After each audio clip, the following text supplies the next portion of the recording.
sixth straight loss as the team falls to 2-6, and so there's 9 games left, right? Nothing guaranteed. What you do on the field will dictate everyone's future. I mean, it's just it kind of is what it is, and you've got to get that first. Yeah, there's no question. I mean, we got a great opportunity. We're going to Carolina this weekend, a divisional opponent. I think there's a good chance we might get a couple more guys back. But we've got to be more consistent. I think that's consistent and attention to detail are kind of the key things for us. We've done some things that have been positive, and yet the negative plays are what are keeping us from having success. And so those are just some things that we've got to work to eliminate. Now, Coach Allen, I think it's a big enough sample size when I look at this, and that we've come out the game in the first half, and we've been able to outscore our opponents. But I look at the second half, and we talked about this. Look, the Eagles game, the Atlanta game, closing out games, you got to find some way to win.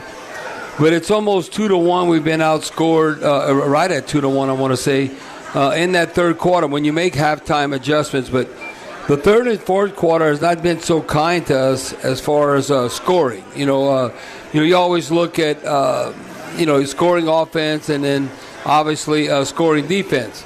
And we've been fine at the beginning, but what do you think when you evaluate, you self-scout? We had a mini bye and not really the regular bye, but what's maybe your interpretation or answer why we've not been able to not only close out games in the fourth quarter, but really right after halftime, it's been 2-1 we've been taking advantage of in the third quarter? Yeah, well, look, I just think it boils down to our ability to go out and execute and play good football on both sides of the ball, and including in the kicking game. I think that's really what it's about. And I would say, we haven't done as good enough job executing in all phases. First, second, third quarter, fourth quarter. I think we've just got to do a better job collectively as a coaching staff and as our players of being more detail-oriented and being more consistent in what we're doing. Now, Coach Allen, fans have asked me this. It seems like, I don't know, I see quarterbacks sometimes just putting the ball up. The DB could be in, defensive back could be in good pass coverage, and we don't make a play on the ball. Just like contested catches, whether it's been from a receiver standpoint. Overall, now I think Chris Olave has gotten better. But overall, we're not winning those contested catches at times, whether it's on the offensive side or the defensive side of the ball. Defensive backs, we just don't win. And I don't know what you say as a coach, maybe get your head around to play the ball better, because you're not necessarily in bad coverage. But that's been frustrating for the fans when they witness that we have not been able to contest the catches, whether from a defensive standpoint or an offensive standpoint. Yeah, look, I think the key is being able to make the play at the moment of truth. We haven't been good enough in that regard. We've got to work with the technique of being able to do that, both offensively and defensively, because that's really what this league is about. I mean, this league really, it's not like college where everything's, going to be a wide open, throw and everything's going to be, for the most part, there's going to be a lot of contested plays, and the team that, is able to make those plays in those contested environments, usually the team that's going to have the most success. And, Coach, this is an issue that we've talked about really for the last few weeks, and that has been the explosives. Began really with Justin Hebert in a 38-yard run, but after that it was Josh Palmer plus 27, the lad McConkey 60-yard touchdown, then Palmer plus 44, Jalen Reagor plus 24, and 45 for Palmer. I mean, I don't even know what the question is because I don't even know what the answer is, but it's such a significant factor in what's deciding games, specifically in the second half. Well, I think in particular for us on defense, we've got to limit the explosive plays, and I'm really not talking about the 20-yard play. I'm talking about these plus 30-yard plays that create big explosive plays. There's been a lot, probably up until this game, a majority of these explosives, have come on underneath throws that, have been kind of catch and run opportunities. I think we saw a few more in this game that were more kind of down the field, explosive plays. And so, look, we've got to work at the contested catch point of, doing a better job being able to play the ball down the field. And it's unfortunate for us from a defensive standpoint because, I thought there was a lot of things that we did well in that game defensively. I thought it was much improved from where we were the previous couple of weeks. But, there's 3 plays in there that's, 130 yards of offense and 7 points. And so those are the plays that we have to eliminate for us to be successful. Now, Coach Allen, fans have asked me this, and everybody's a pro. You're out there. The Saints special teams are always highly respected with Coach Rizzi, Coach Galliano, and all that. But what in the hell are we doing fielding punts? I mean, Rashid Shaheed's all pro. We all know what happened in the Falcons game. We ended up fumbling that botch punt. But I'm looking at Jermaine Jackson. I mean, I don't know. I know he's not coached maybe to field a punt on the 4-yard line, then he fair catches one on the 5-yard line. Now the punters are excelling at a high level. Now I remember you put your heels at the 10-yard line. If you back up, then you let it bounce. Then you could say maybe the 8-yard line. But I haven't seen Jackson go back and still field the punt. I mean, I don't know. Don't you take a chance and maybe it bounces in the end zone instead of fielding it on the 4 or 5-yard line? Well, I definitely think that there's a decision-making process that goes on at that returner position. A couple of those punts were, kicked from the minus 33-yard line, which is not your traditional going-in punt where you're going to put your heels on the 10-yard line. And so you're in a position where you're out there, 15, 18-yard line, and you just got to have a little bit more awareness of exactly where you're at on the field, because I think decision-making in the return game is probably where it all starts, and I think that's an area that we can improve on. Look, Jermaine's a young player, and I think he'll get better at that. Both Spencer Rattler and Jake Haener played yesterday. Derek was doubtful leading into Sunday, kind of a game day decision, and didn't really expect him. How optimistic are you that he'll play Sunday in Carolina? Yeah, I think I'm optimistic. He had a good throwing session today. He went out and went through a progression of about 50 throws or so and did well with that. We'll see how he responds to that and see where he's at on tomorrow and Wednesday and kind of go from there. Now, Coach Allen, this is a quote from you. Look, we all understand that it's a result-oriented business, and we need to play better football.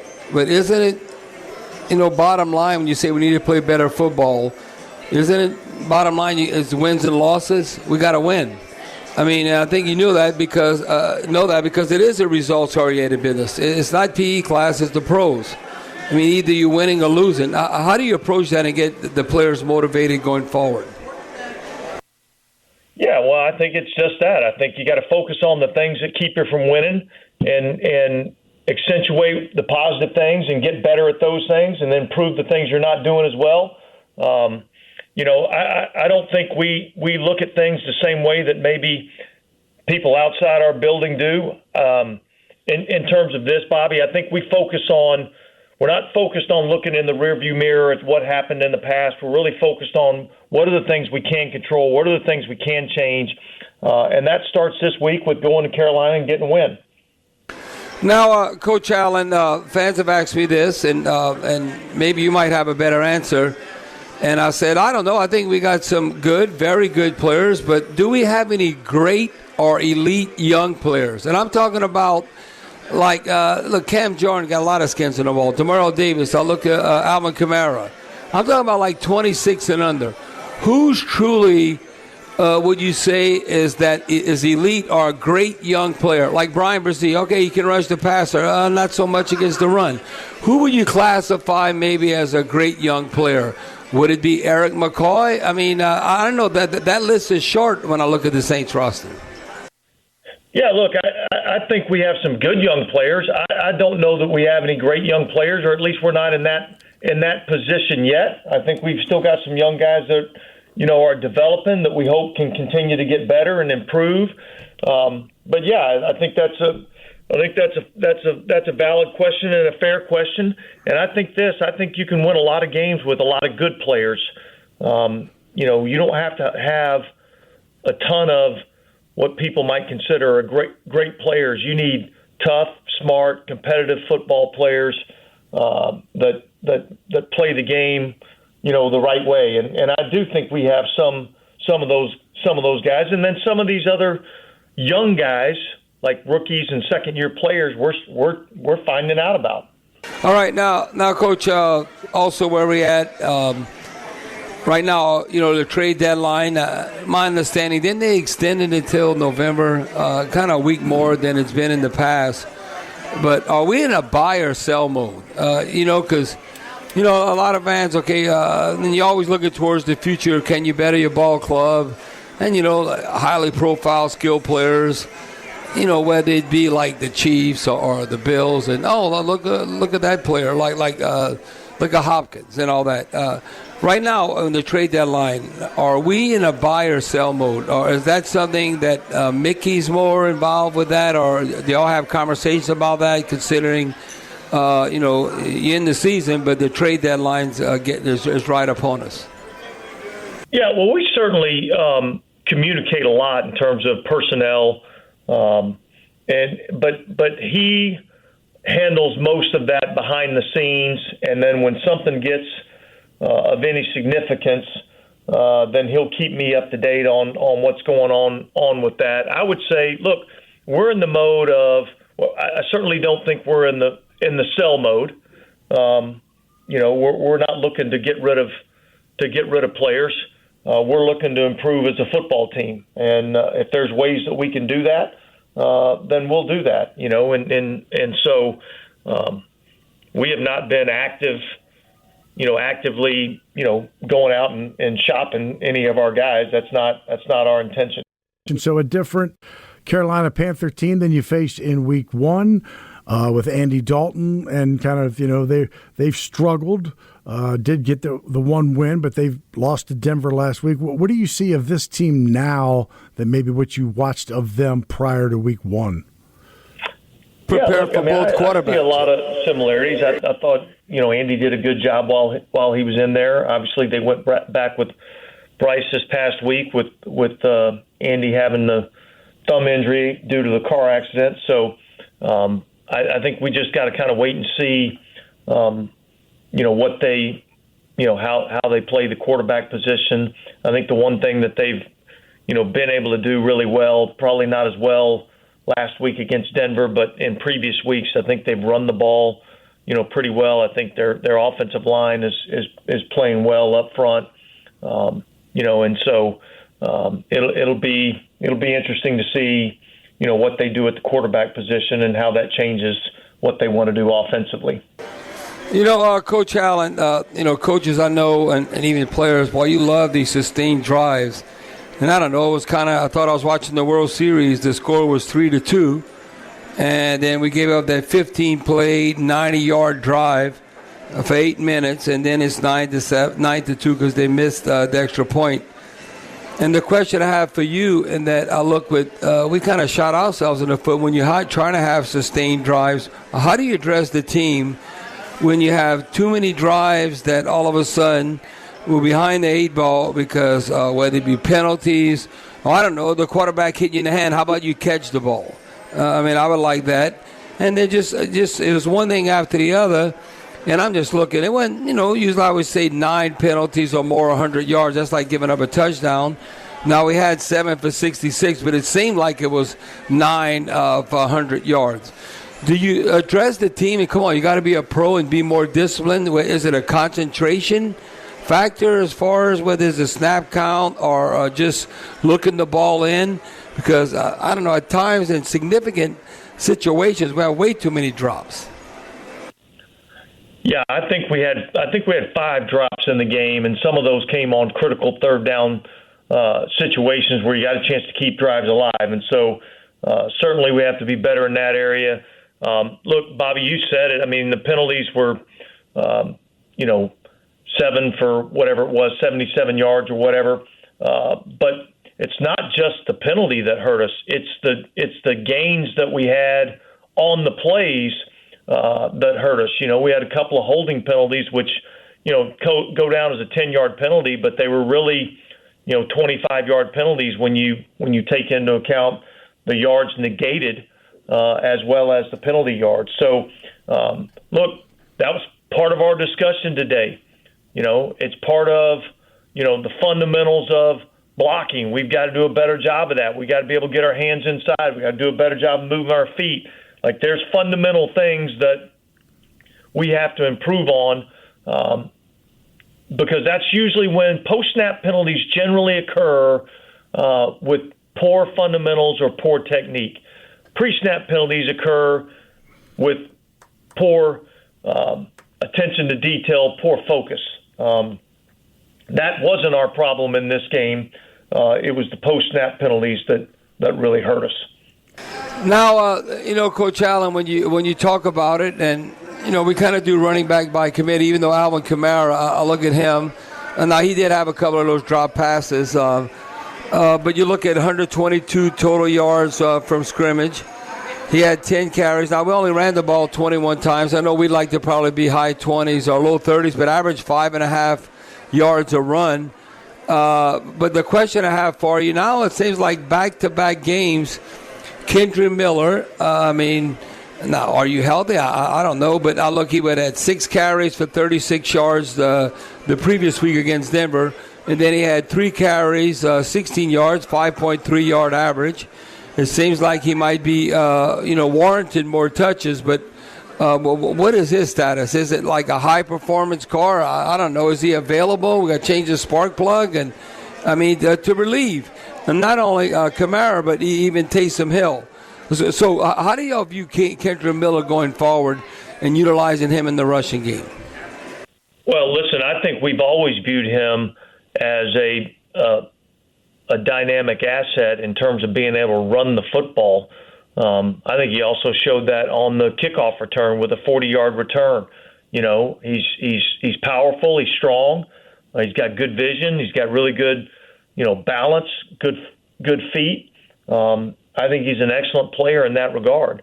I think health has always been the issue for him. He's struggled to stay healthy, and so I think that's probably the biggest thing. And then look, there's some other aspects of his game that he's got to improve on. He's got to improve on the pass protection. He's got to improve on his routes. That way you can kind of be, an all-purpose back, because it's kind of hard sometimes if you're coming into the game and you're only in the game on running plays, the defense kind of quickly figures that out. And, Coach, we speak a lot, during the week about third down efficiency, offense and defense. But it feels like, and I know you've talked about this before, the inability to have some success on first and second down puts you, and I'm quoting now, 3rd and 16, 3rd and 15, 3rd and 20, 3rd and 17, 3rd and 16, 3rd and 10. That's the probability just becomes so much in the other team's favor at that point. So how do you get better on first and second down? Yeah, well, I think that again that boils down to that consistency that we've been talking about and we've been preaching about. We have to, as an offense, as a defense, in the kicking game, we have to eliminate the negative plays. Look, not every play is going to be a home run, and you're not going to stuff every play on defense. All right, but what we have to eliminate are the big negative plays. We got to eliminate the sacks. Okay, we got to eliminate the negative runs. We got to eliminate the penalties. We got to eliminate the explosive plays on defense. We got to eliminate the poor decisions in the kicking game. Those are things that we have to work to improve because that's really the thing that's really been holding us back. Like I said, look, the last 3 weeks we've opened up the game, creating explosive plays, and you think, man, this got a chance to be pretty good, and then all of a sudden you have a negative play, and next thing you know, you're punting the football away. And so I think the negative plays are the things that we have to eliminate.